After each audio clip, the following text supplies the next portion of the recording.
Today's tip is all about arthritis. I'm learning that a lot of people who are attracted to the page I'm running and this group. There's a lot of arthritis diagnoses, and maybe diagnosed just by a doctor telling you or through imaging. However it is, there's lots of arthritis going on. So itis is an inflammation state, right? So we know there's inflammation. Maybe it's just locally, maybe it's just your knee.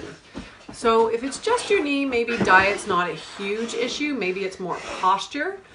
But when I think of an itis, what I really want you to think of, so arthritis, there's so many diagnoses that have an itis on the end of it. It means there's inflammation.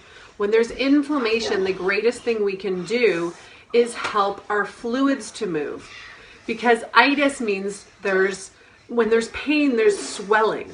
And when there's swelling, there's stuck fluid, right? As something heals, the swelling decreases, doesn't it?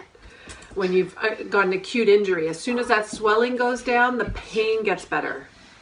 Now we want to do that with chronic issues. How do we do that? Well, it's always back to the basics. It's back to heat and cold. It's back to your breath. Having the proper breathing mechanics of the diaphragm moving is a massive fluid mover in the body. Massive. So breath is huge, hot and cold is huge, and then just literally gravity.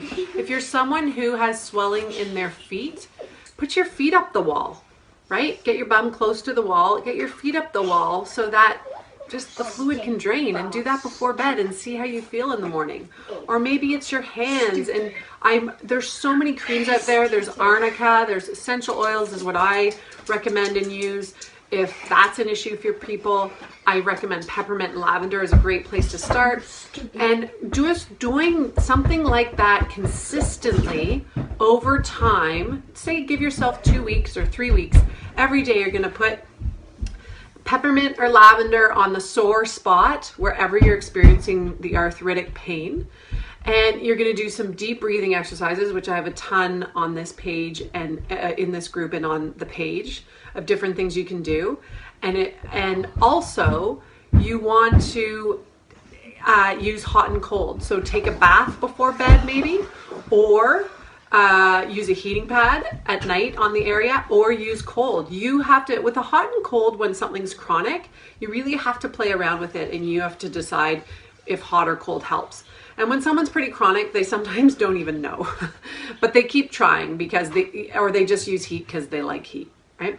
So, and again, you can really start to shift the fluids with breath, hot and cold, things like essential oils topically to the area, and then just plain old gravity. Elevate your feet.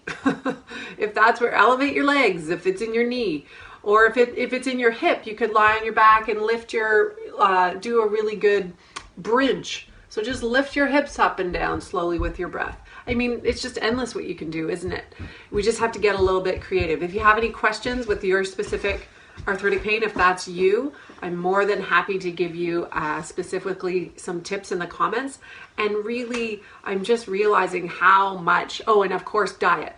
If you've got rheumatoid arthritis diagnoses, or if you've got, really bad osteoarthritis in your joints of your small joints of your body or whatever, or in your hips or whatever it is, then I would definitely look at diet.